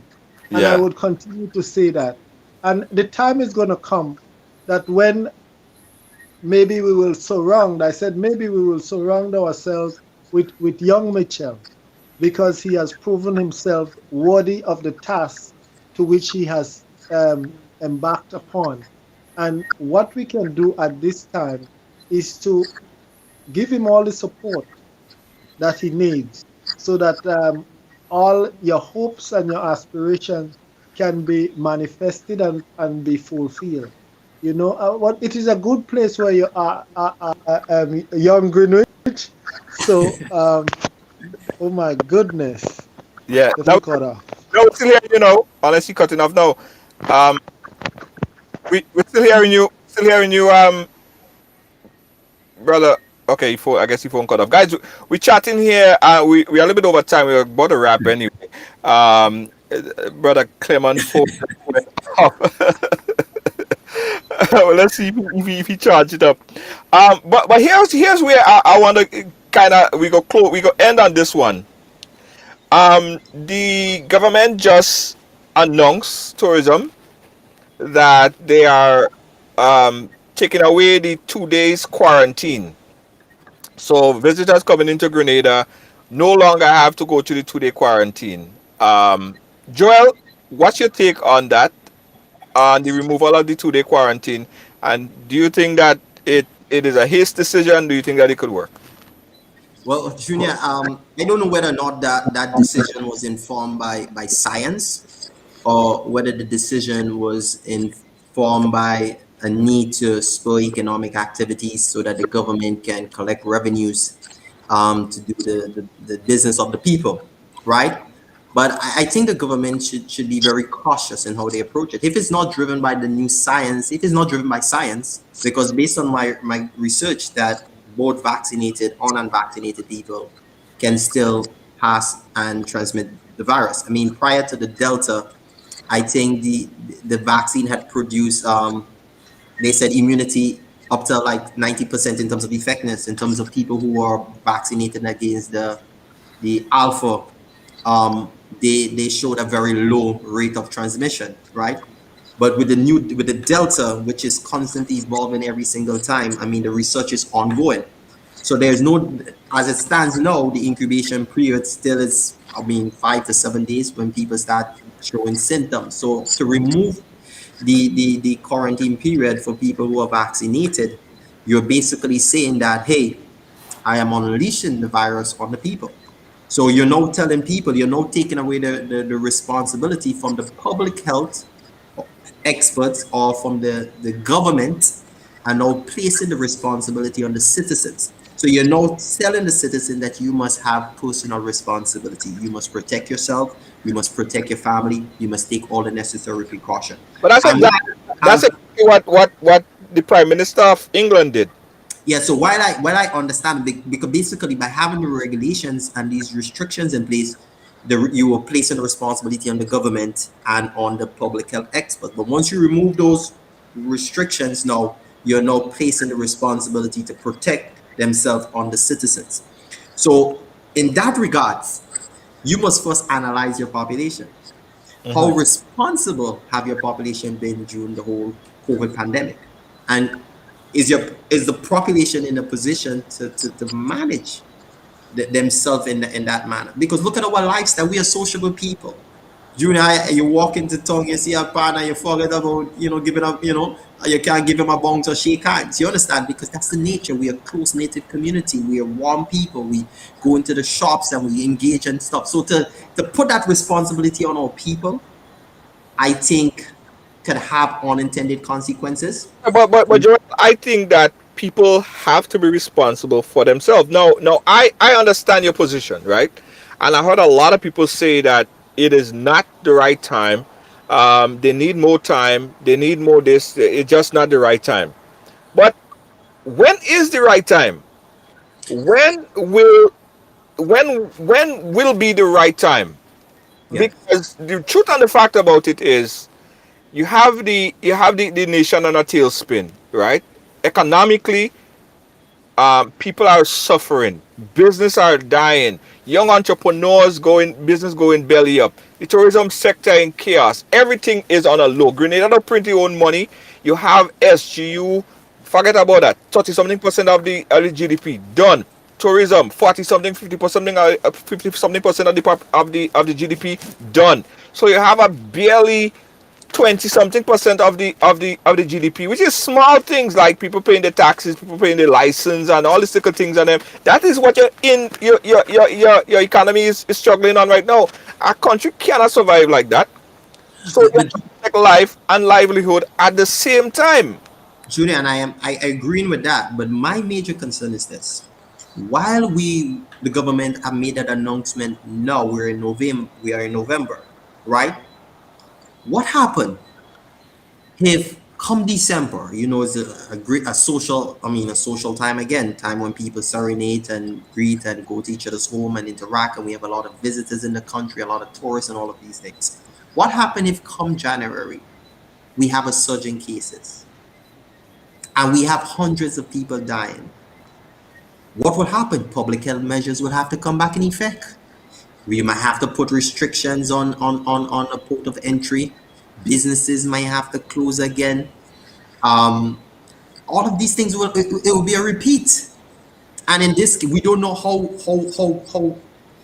what's the situation might become. Instead of 200 people dying, we may have 400 and 500 people dying. Right? It may mean that we may have an extended period of the state of emergency, which is already trampling on the rights of people, the constitutional rights. So imagine living in a state of emergency going on 3 years. Imagine going through lockdown three, four into for next 3 or 4 years.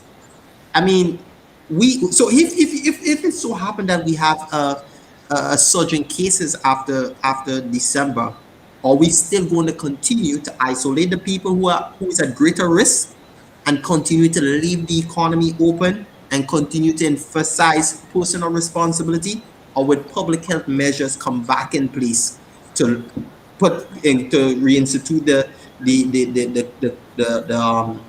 the quarantine for people who are vaccinated, go back to school being closed, go back to business having to operate from home?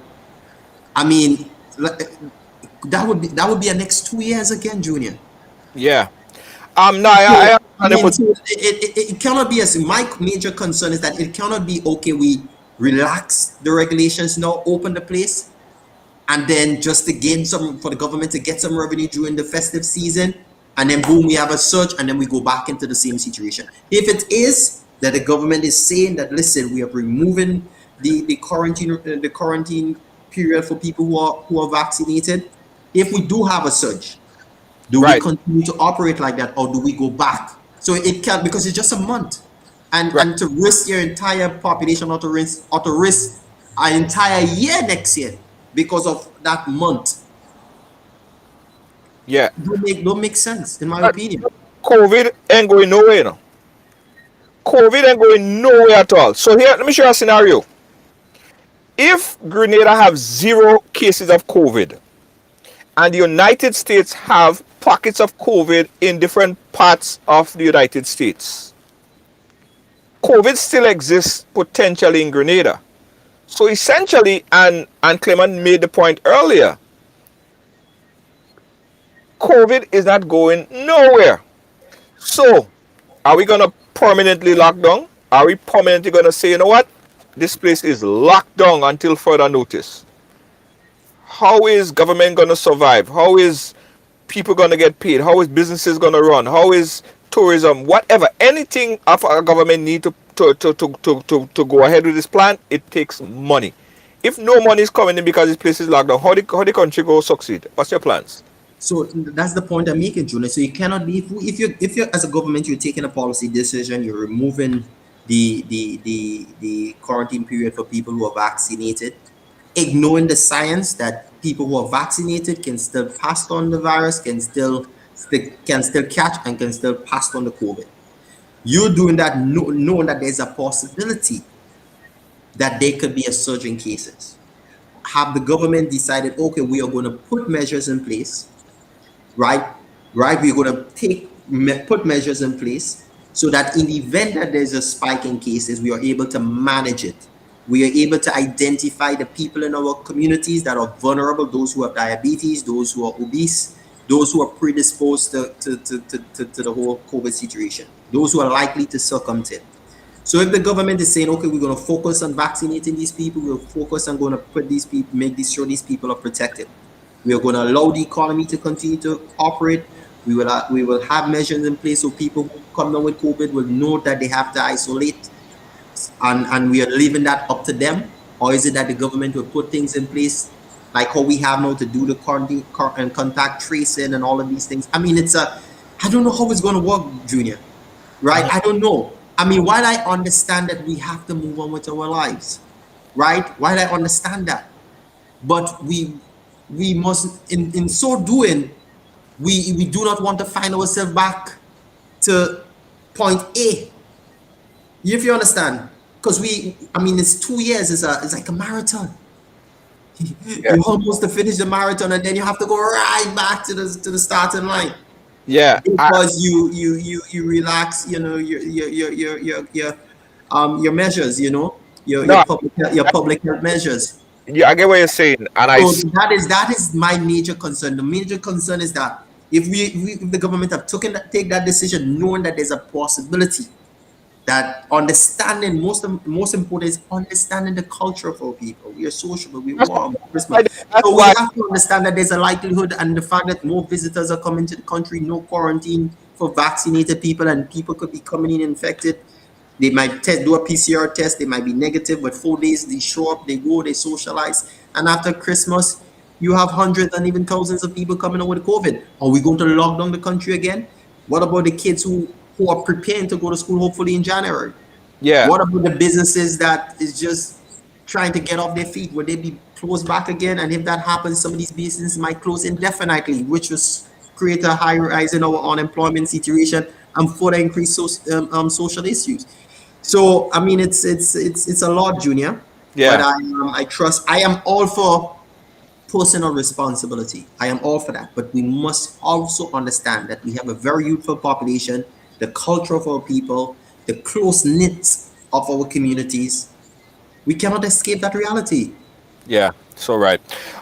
We had a wrap here. We had a wrap here, and this is a discussion that we probably could have again. Tobias is not coming back in because his device is dead. But my point of view on this, I get your point of view, and I get the concerns. There are a lot of people in Grenada. They're frustrated that by opening up the place and by having this situation again where we remove quarantine, that might mean a quicker second wave, right? Possibly, because I've seen it in Jamaica, and Trinidad is up to talk about this fourth wave. Barbados have wave after wave. So nothing indicates to me that it's going to be different in Grenada. I believe what everybody went through, I believe we will go through it as well, because we thought that we would have never had a first wave where so many people died. Over 5,000 people altogether was hospitalized. We never expected that. I never expected that. What we did.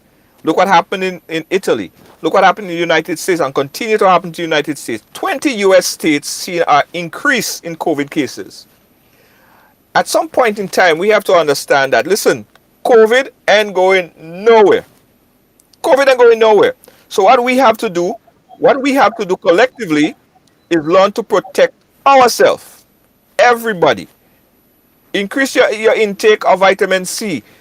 And better health. It has to be a practice. It has to be a culture now. Some people, they eat all kind of dirtiness, all kind of thing, KFC Monday to Monday every day, and they just don't care. They don't go to the hospital. They don't check. They don't check nothing. Young people have diabetes because why? All the things that they consuming and they don't check in the doctor. We need to change the culture of our health, our personal health, and that have to be our personal responsibility. Doctors, and politicians cannot take on that responsibility for us, right? True. COVID ain't going nowhere, not anytime soon. It's always gonna pop up. I even heard, and this is alarming. There is a white-tailed deer. They found COVID in a white-tailed deer, and this is very very critical, because even if COVID gone from the human race and nobody has no human being has COVID, the white-tailed deer could always reinfect humans. So COVID ain't going nowhere. We have to live with it. And the country can't stay locked down forever and ever. Amen. England did it. The US did it.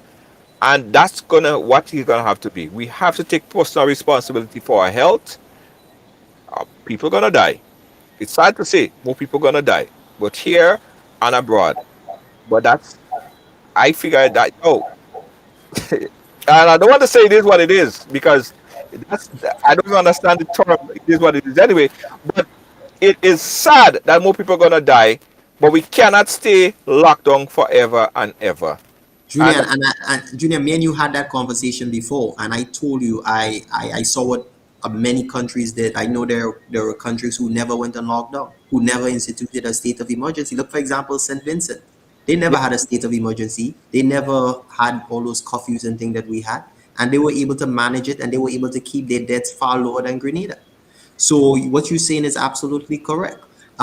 It speaks a lot. The debt that we would have had when if we were to do the research, we will realize that may if not all, but most of those people had underlying conditions, yeah, right? And as you rightfully said, diabetes, obese, a lot of those people were obese, hypertension, and all of these things. So the fact is, we do have a sick population. So I think what we need to emphasize is going forward is lifestyle management. We also need to encourage people to visit their doctors, do their checkups. We need to also emphasize eating what we grow, planting what, planting what we, eating what we grow, planting what we eat. yeah, Because we have a greater level of control in terms of knowing the chemicals. We must also even move to producing our own stuff, creating value added product, things that we have greater control over. Because some of these things are coming with a lot of preservatives and chemicals and genetic modified food that we don't know about that is affecting our people. So yeah, we have to really move to a place, and Junior, that can reduce on putting the burden on our healthcare system. We also need to emphasize a lot of polyclinics around the country so people can go and do preventative care, which is important. Most people only go to the doctor when they're sick. yeah, So what we want to do is to get to a place as a country where we can reduce the strain on our healthcare system by people taking responsibility for their health and being healthier. I mean, I know a lot of friends who came down with COVID, but they were asymptomatic because these were people who really emphasized a lot in terms of their health and everything. So they did not have any, there was no effect on their bodies. Most people only started eating right and taking their nutrients and exercising during COVID period. I was surprised to see all the zinc, all of this, everything was sold out in the pharmacy only yeah. because we were in the midst of a crisis. So that must become part of a cultural something. That must become part Has to be. of a norm for us. So I agree that must be the way forward. And I also think the government should move immediately to remove the state of emergency and give people back their rights. You know, so Julia, this is something we need to really talk about. I mean, this thing cannot continue forever. You Yeah, know. true. Well, I had COVID, and it's not something I wish on anyone. I didn't have it bad. I had very mild symptoms. Psychologically, it was worse. But it is because I just go by my doctor. I just check up myself. You know what I mean? That's one thing I don't play. And I take my vitamins, I take my zinc, and that was probably contributing why I didn't have it so bad. And that has to become a culture of visiting our doctor, especially men, especially men. Men, I had to go to the doctor too. Women does go to the doctor more frequently than men. Men does only go to the doctor when it thing falling out. When it falling out, you're on the ground. You know. Anyway, we had to wrap up here, Joel. Yeah, man, it was a pleasure, Junior. I mean, As always. I just want to say thanks to all your viewing audience, all the people on social media, all the people who took time to comment, and I mean the conversation was very engaging. And we need to encourage that. We need to encourage difference of opinions, difference of views, and I mean that's the only how we're going to build our country. Our local people, the people in the diaspora, they have a lot to offer. They have a lot of ideas, and what we need is leadership that can really take all those ideas, put them together, look at the best ideas, and really inspire people to move in the same direction. So I'm really encouraged by the comments and the discussion, and that is what we need. That discussion must go to the next level. How do we transform our country? And we all have a part to play, and it's a collective effort. So I'm really excited about the future for Grenada. I'm excited that more young people are coming forward, and I think Grenada is really poised to take up. Junior, you're playing your role, and you're doing an excellent job, and you must be commended, my brother. One love. Thank you so much, my brother Joel Greenage down there in Grenada. And also, guys, you guys going to be hearing about, last year we did this ham giveaway, and Joel was a point man on the ground in Grenada, handing out the ham. And Joel, again, we're doing it this year. I ain't give you the full instructions yet, but it's something that we're going to be doing again. Get your ham. Is in my sure that everybody get the ham. So don't contact Joel. Don't listen. Don't call Joel yet, because Joel don't have the ham yet, right?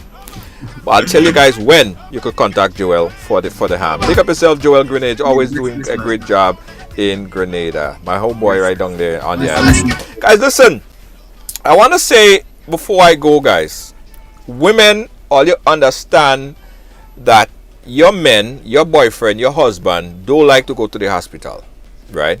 You understand that? I want you guys to do this for me. Take all your men, all your boyfriend to the hospital when all you, or to the doctor when all you go in. Yeah, because if you love your man, you love your boyfriend, you love your husband, because you want him to be there to father your kids, right? You want him to be there, strong and be able to do all the things even when he's 60 something.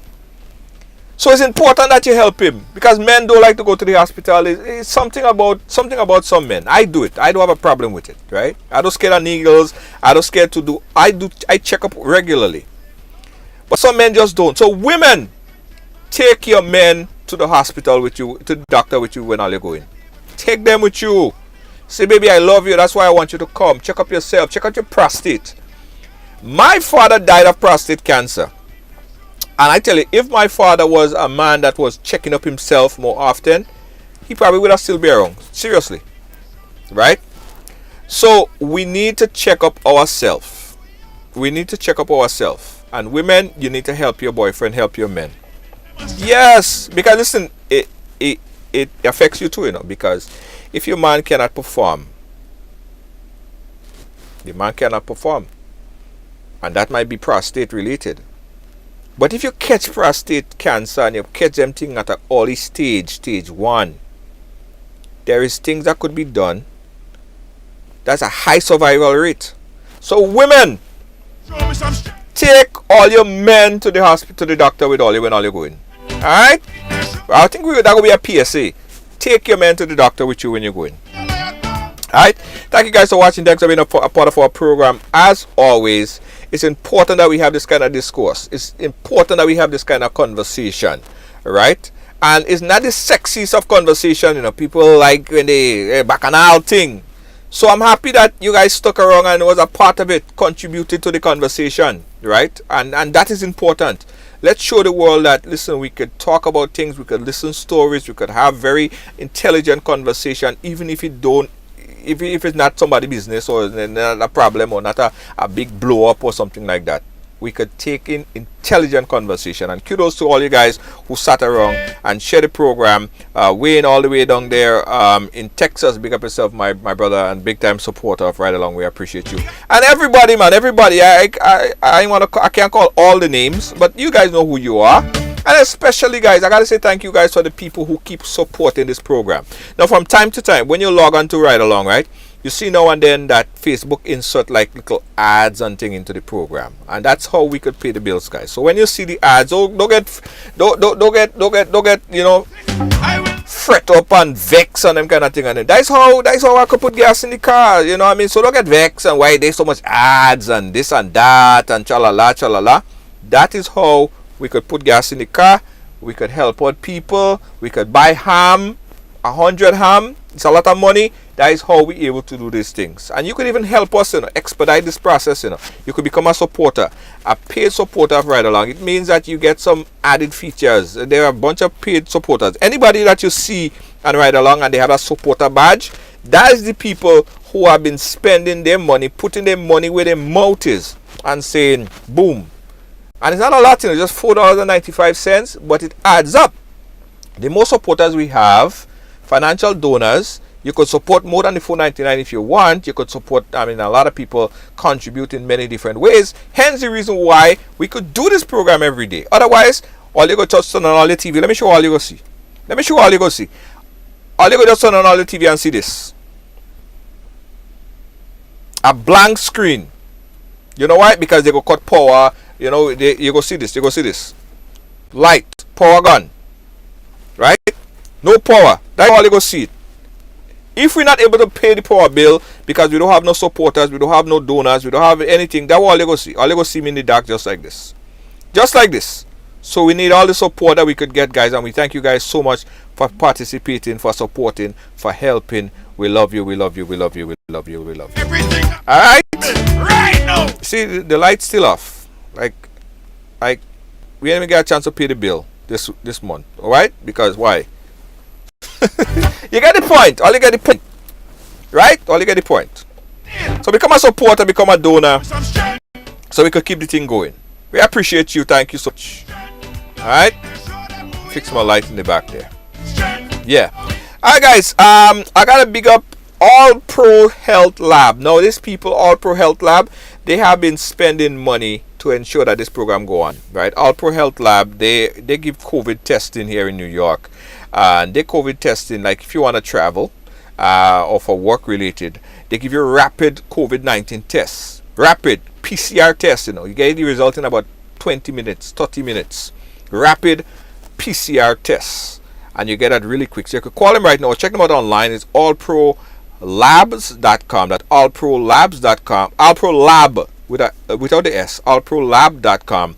That's allprolab.com. You could call them 516-387-4246. Right? So that's all I got for today. Peace out. Thank you so much. Love you, love you, love you, love you, love you. Have a great evening, guys. Check you guys tomorrow. Bye-bye. Oh, I have to go to my song. I have to go to my song, guys. I have to go to my song. Where's my song? Where's my song? I have to go to my song. My song. Where's my song? Where's my song? There we go.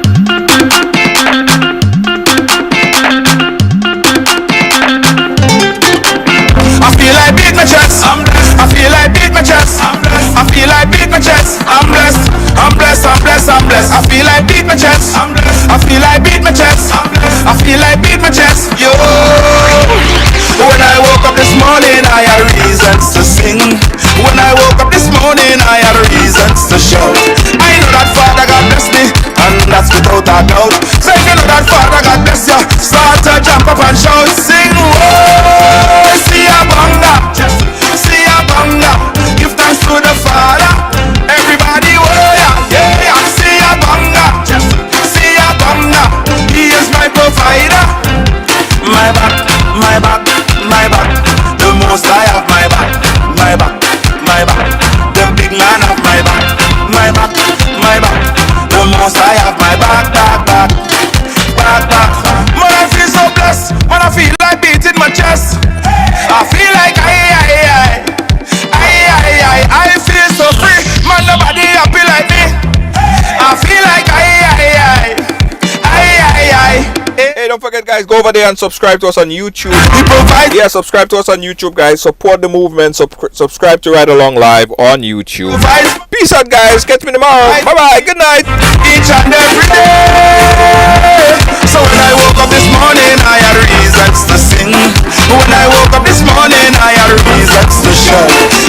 David Williams Funeral Service serve you with dignity and compassion as you mourn. Every day, we embark on the journey of life, and one day, the journey will end. It's on that day that you can entrust the celebration of life of your loved ones to David Williams Funeral Service. Call 718-291-3823. Feeling hungry, grab a snack. Caribbean food delight. Jamaican patties, light and flaky. Caribbean food delight. Taste the difference. Caribbean food delight. Grab a patty, take a bite. Caribbean food delight. Quick and easy, grab a patty, take a bite. Caribbean food delight. Oh yeah. Welcome to TD Bank, where you'll find the personalized attention you deserve and the legendary experience you expect. Let's do business. If you are a medical or dental practitioner, contact me to hear about our tailored lending solutions for residential mortgages, equipment purchases, practice-related commercial mortgages and refinance. Visit me at 500 Baychester Avenue to hear more about our full range of personal and small business banking solutions. See you soon.